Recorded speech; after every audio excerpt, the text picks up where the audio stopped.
bem? Bem-vindos à nossa sexta aula, já avançando bastante aí no nosso curso de Teologia Fundamental.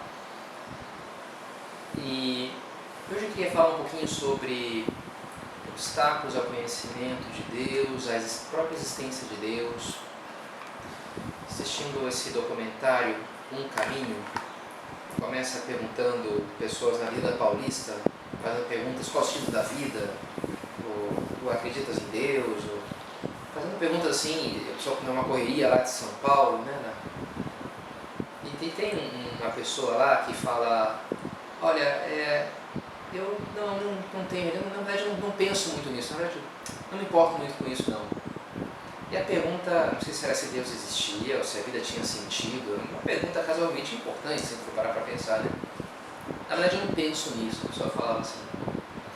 E ao mesmo tempo é louvável a honestidade, né, daquele senhor, mas por outro lado é um pouco chocante, né, que a pessoa admita que ela simplesmente não se questiona sobre o sentido da própria vida, ela simplesmente vive e vai naquela correria, ou se Deus existe ou não existe, não me preocupa com isso.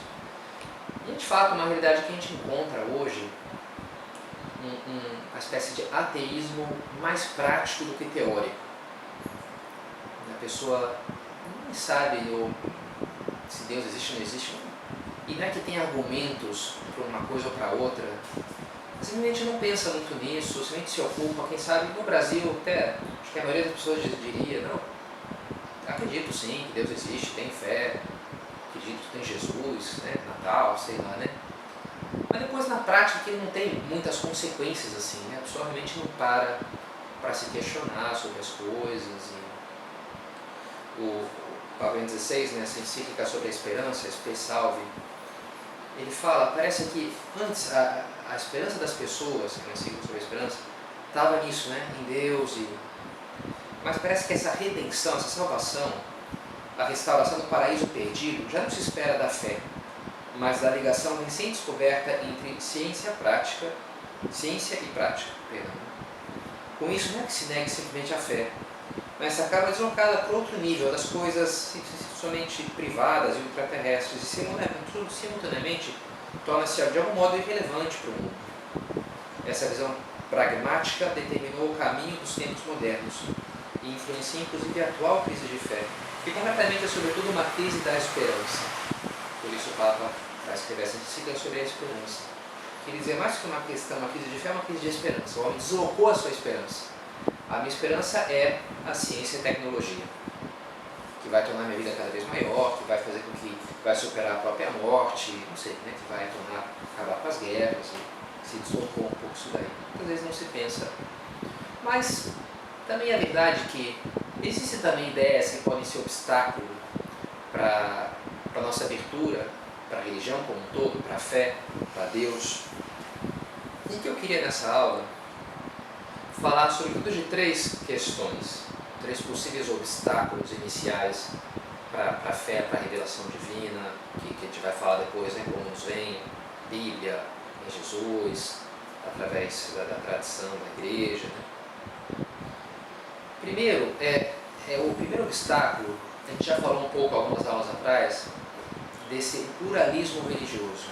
A gente falou da coisa da polêmica ao redor do altar da Vitória, não sei se vocês lembram, Santo Ambrósio e Sínoco, o prefeito de Roma, o imperador tinha tirado o altar da Vitória, e Sínoco diz: olha, é tudo a mesma coisa, tem tantas religiões, caminhos diferentes, é um mistério tão sublime, que importa por que caminho cada um.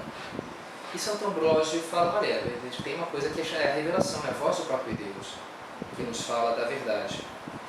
Diz, né, que cada qual deve defender com liberdade e guardar fielmente a crença da sua alma, como a gente citava também. Defende que cada um tem que ser livre para acreditar naquilo que ele acredita, para não ser obrigado a nada. Mas isso não implica que não existe nada, que não existe verdade. Um amigo meu, ele falava numa catequese, numa aula de doutrina, ele dizia: olha, fanatismo não é acreditar que eu estou na verdade, que o que eu penso é verdadeiro, até porque é quase que a definição daquilo que eu penso é pensar que aquilo é verdadeiro. Se eu penso que algo é mentira, que algo é falso, eu paro de pensar que aquilo é assim. Então é lógico que eu penso que aquilo que eu penso é verdade. É uma tautologia. Não é fanatismo acreditar que a minha religião é verdadeira. Todo mundo acredita que a sua religião é verdadeira. Isso é lógico, é uma questão de lógica. O que é o fanatismo? É não tolerar o que pensa diferente. Isso sim é fanatismo. Ele dizia, eu sou católico, dizia esse meu amigo. Eu não sou fanático, eu sou católico, simplesmente. Agora, São Paulino, eu sou fanático. Porque eu não tolero, não suporto corintiano ou palmeirense. Ele falava meio brincando, de fato era um torcedor do São Paulo bastante convicto. E depois ele brincava, né? Eu sou São Paulino, isso sim eu sou fanático, não suporto, né? Não tolero, não aguento, né? Então, uma coisa é esse fanatismo, outra coisa é o relativismo. Não ser fanáticos, tolerar, ok. Mas também não ter esse relativismo, então não existe a verdade. A única maneira de ser, a tolerância religiosa é, no fundo, acreditar que não existe uma religião verdadeira, que todas são iguais, que nenhuma é melhor do que a outra. É entender que seria uma grande soberba da nossa parte, acreditar que só tu tens a verdade e todo o resto, todas as religiões estão erradas. Que orgulho, que coisa mais absurda, né? Que postura mais orgulhosa. Então, todo mundo tem um pouco de verdade, tu não é o dono da verdade. Então você tem um pouco essa ideia. Mas com isso entra junto o relativismo. Então não existe verdade. E eu acho que isso é coisa para um homem autenticamente religioso, seja ele católico, muçulmano, judeu ou hindu. Isso é uma grande afronta. É muito mais doloroso dizer que não existe verdade do que dizer que simplesmente eu não estou na verdade. Porque, bem, todas as religiões são verdadeiras? Bem, também não, porque as religiões, elas, tudo bem, tem elementos de verdade, eu acredito nisso, mas elas têm elementos que confrontam, que se opõem umas às outras. Não dá para dizer que, por exemplo, né, reencarnação e ressurreição são duas verdades que não são conciliáveis. Não, se tu é católico, tu acredita ser outro espírita, então, se o espírita morre, ele reencarna, se o católico morre, ele vai para o céu, para o inferno, para o purgatório. Não faz sentido pensar isso, né? Pode ser até que os dois estejam errados, mas os dois certos não. Isso não. Porque a verdade é uma só. Pode ser que nenhum dos dois saiba qual que é essa verdade, mas que os dois saibam sobre esse aspecto que é contraditório, não pode ser. Então, primeiro essa ideia, né? Que existe sim o pluralismo, mas ele, assim como podem ter várias versões sobre o que aconteceu num crime, quem foi o assassino, eu sou da opinião que, mas não dá para dizer que se contradizem as versões, que todas são verdadeiras, não. Podem até todas serem falsas, mas todas verdadeiras. A verdade é uma coisa, um plano, outra coisa é a opinião das pessoas, mas o fato de ter que tolerar diferentes opiniões não significa que existem várias verdades opostas entre si. Então essa é a primeira ideia. Depois, uma ideia que aparece, uma segunda oposição ou obstáculo para a fé, poderia encontrar até numa parábola de Nosso Senhor, aquela parábola do rico Epulão e do pobre Lázaro. Os dois morrem, e aí o rico vai para o inferno e o pobre Lázaro vai para o céu. E a parábola se centra no rico, no inferno. E ele está sofrendo.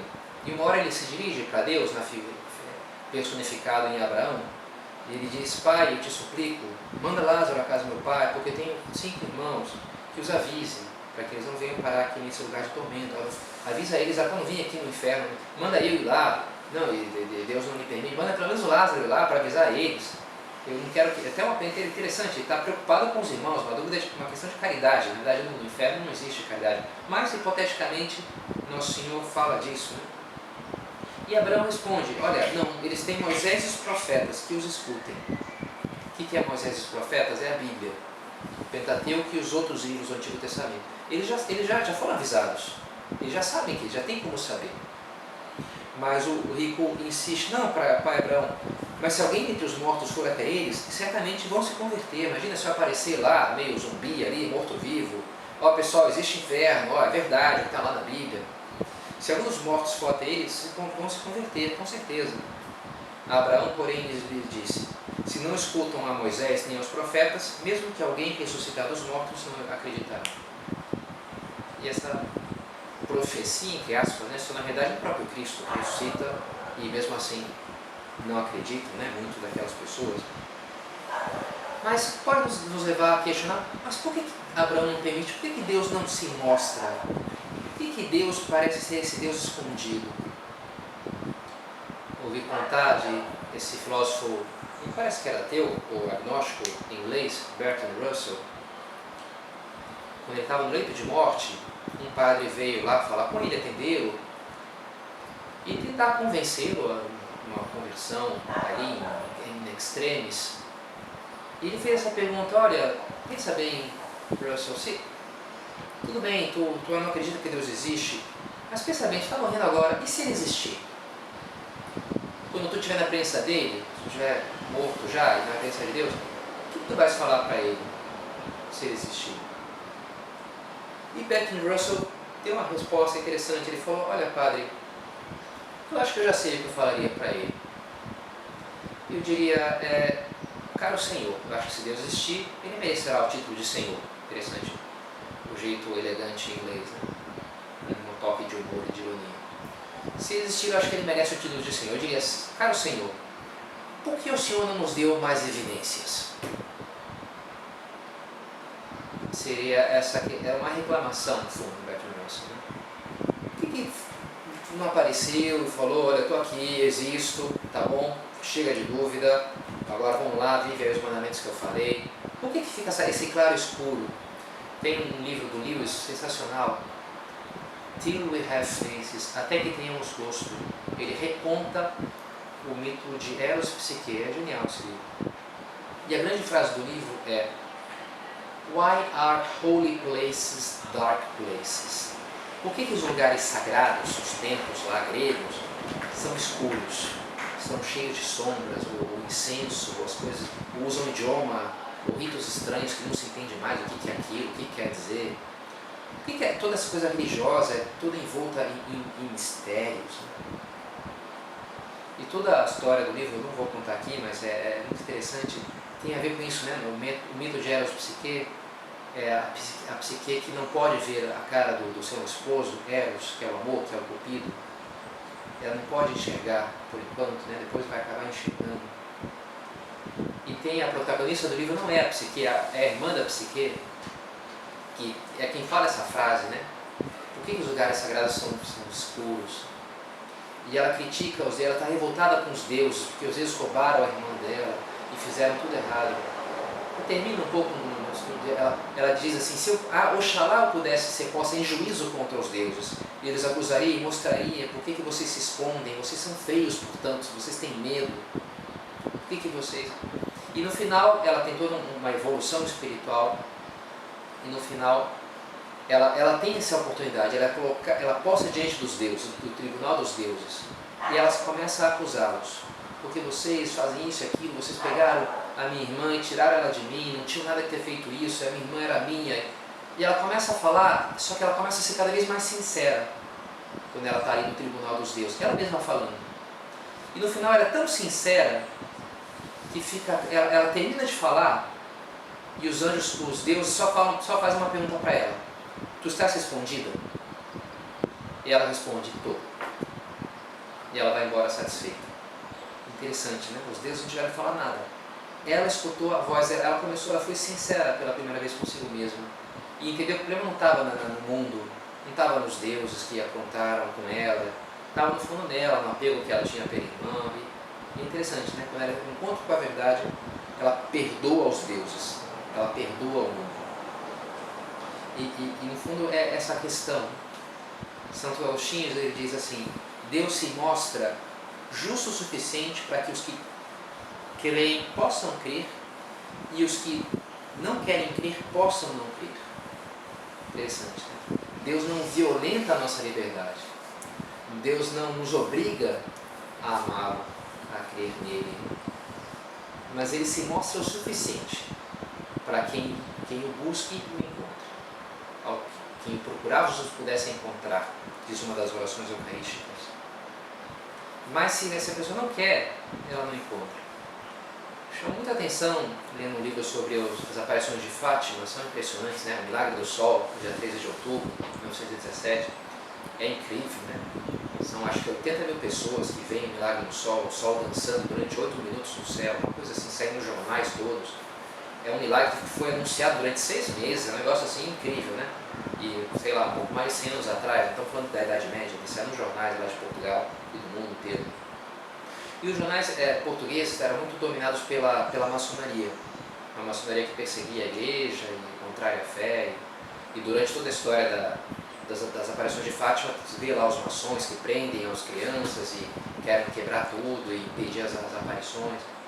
E os jornais perseguindo aquela superstição medieval absurda. E chega ao cúmulo, depois que já ocorreu o milagre do sol, da obstinação da ideologia lá, anticristã, que um colunista de um desses jornais chega a dizer que, olha, é absurdo, essa coisa de ficar indo contra a natureza, assim como existem penas para quem vai contra as leis civis, deveria também haver penas para quem vai contra a natureza. E beleza, aqui ele fala, bem, capaz está querendo condenar Deus porque Deus fez um milagre. Deus não respeitou as leis da natureza, que são suas, por acaso, né?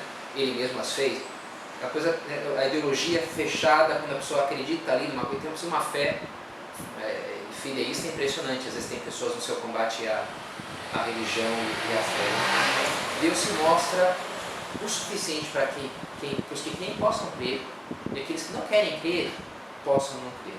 Ainda que um dos mortos aparecesse, não acreditarão. Se não acreditam em Moisés e os profetas, tem o suficiente. Se não acreditam, porque não querem. Não é por falta de provas, não é por falta de milagres. Continuamente, né, quando tem sendo milagres, mas isso aí bem, Padre Pio, impressionante, foi ontem o Padre Pio, todos os milagres que ele fez. Continuamente, né, vida de São João Paulo II, quantas coisas, né? Se a gente está minimamente aberto, não nos faltarão motivos para crer.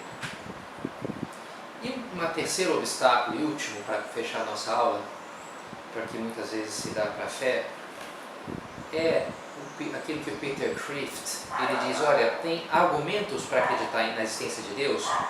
Existem bastante, uns 12, bastante bons, bastante sólidos, ele diz. Agora, argumentos contra a existência de Deus, existe um, que é razoavelmente bom. Qual que é esse? É o problema do mal, o famoso problema do mal. Esse é um argumento assim, bom, forte, né, contra a existência de Deus. Tem várias formulações, uma de Epicuro diz assim, em 3 pontos, né? Se Deus pode acabar com o mal e não quer, é monstruoso.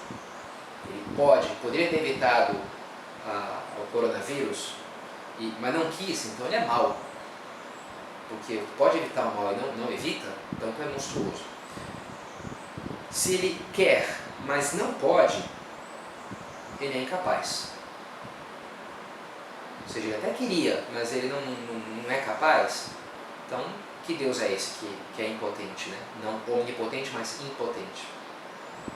Se não pode, nem quer, é impotente e cruel.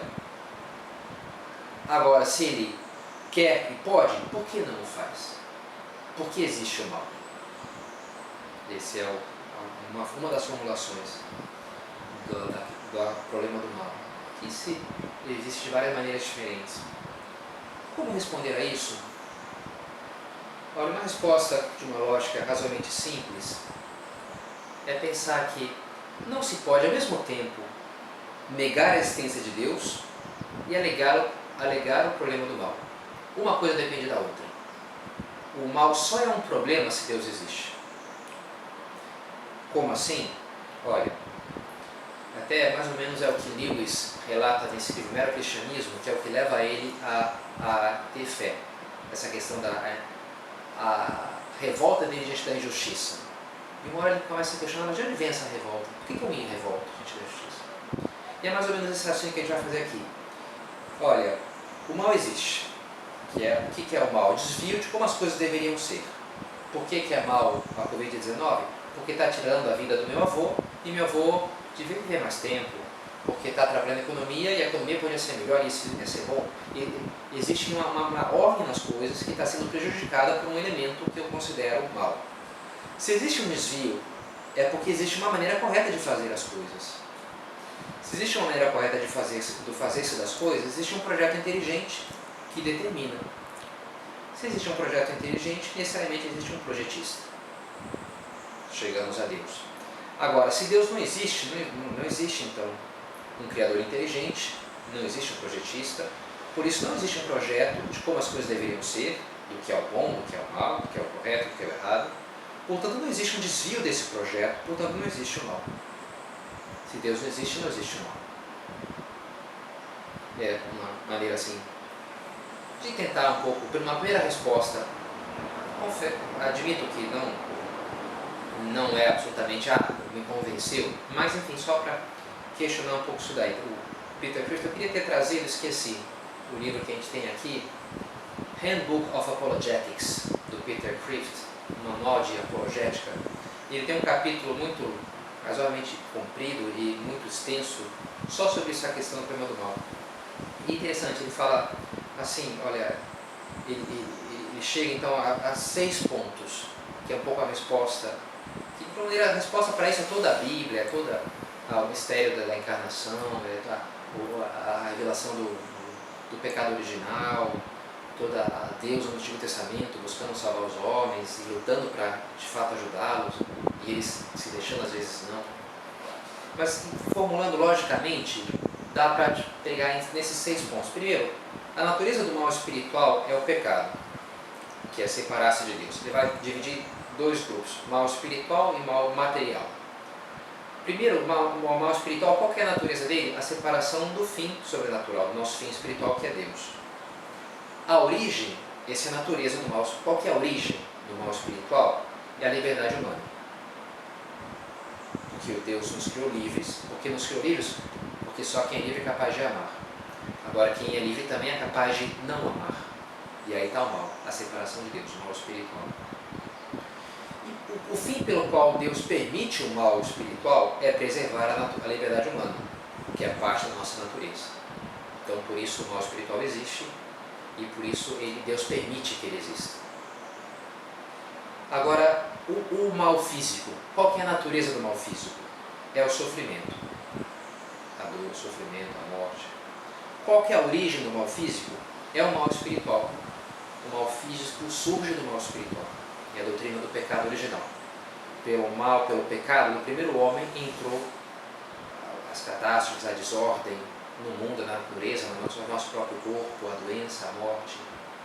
A origem do mal físico é o mal espiritual. Essa é a resposta cristã. E o fim, ou uso do mal físico, é a disciplina espiritual e o treinamento para a nossa perfeição pessoal e alegria eterna. Além de ser a verdade, justo castigo pelo pecado e uma prevenção contra eles. Nesses 6 pontos, de alguma maneira, me parece que está bem delimitado, logicamente, como responder, mas por que Deus permite? Bem, falando do mal espiritual ou do mal físico? Do mal físico, bem, porque a origem do mal físico é o mal espiritual, é o pecado original, seja do cientista lá que fez uma experiência não sei o que, seja remotamente em Adão e Eva, do rei, então, de algum vai ter algum mal espiritual de trás. Claro que essas explicações são explicações teóricas e o problema do mal muitas vezes é um problema existencial. Uma vez li aqui Lenin, ele era cristão, até que ele presenciou o fuzilamento do próprio irmão. O irmão era já revolucionário, foi preso e fuzilado. E quando ele viu o irmão sendo fuzilado, Lenin arrancou o crucifixo do peito, jogou no chão e pisou em cima. E ali abjurou da sua fé, apostatou da fé. E aí, a partir dali, se tornou ateu. Interessante, não porque alguém lhe deu um argumento, que ele leu Stephen Hawking, mas porque mataram seu irmão. Uma coisa existencial muito concreta, né? Então, e como é que a gente resolve isso daí existencialmente? Olha, em grande parte, olhando para a cruz, Cristo resolve o problema do mal abraçando ele as consequências do mal, abraçando ele a dor e a morte, e assim dando a essas realidades uma nova significado. Cristo se solidariza. Uma vez, também escutava, né, no campo de concentração, estavam enforcando uma criança diante dos outros prisioneiros durante a Segunda Guerra Mundial. E alguém perguntou, onde é que está Deus nessa hora? E uma pessoa de fé respondeu, Deus está ali naquela árvore pendurada, naquela criança, Deus está sofrendo. De maneira que Cristo uniu a si todo o sofrimento humano e venceu no seu amor. E por isso os mártires cristãos abraçam o sofrimento, inclusive a morte, conscientes de que aquilo é um momento, que aquilo é uma etapa, que ele aporta para a verdadeira vida, que aquilo é a última purificação que eles precisam pelos seus pecados, que admitem que têm, para entrar na vida e na felicidade eterna que Deus tem preparado para eles. Enfim, um pouco para entender como responder essa questão do bem e do mal, e assim nos abrir, se for esse o obstáculo, para a existência de Deus e para a fé.